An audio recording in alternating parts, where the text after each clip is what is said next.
ምንም በሌለበት ጀምረህ ትጨርሳለህ። እግዚአብሔር ባጀት ይሆንልሃል። እግዚአብሔር ጓደኛ ይሆንልሃል። እግዚአብሔር ቤተሰብ ይሆንልሃል።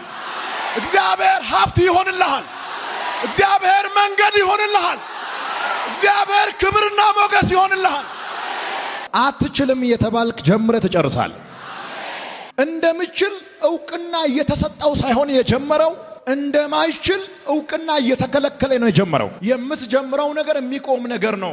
ጊዜ ባታጠፋ፣ የያዝከውን ያህል ገንዘብ ባታባክን፣ የምትሰራውን ስራ ብትሰራ ይሻልሃል። መንገድ ላይ በሚቆም ነገር ጊዜህን አታባክን እየተባለ ነው የጀመረው። እንደማይቆም እርግጠኛ ነበር።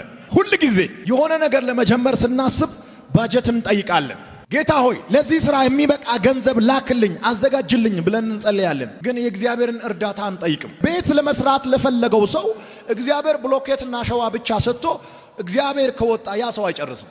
እርግጠኛ ነኝ። የምፈልገውን ብሎኬትና ሸዋ ቤቱን ምሰራበት ቦታ ሰጥቶ እኔ አልገባበትም ብሎ እግዚአብሔር ወጣ ካለ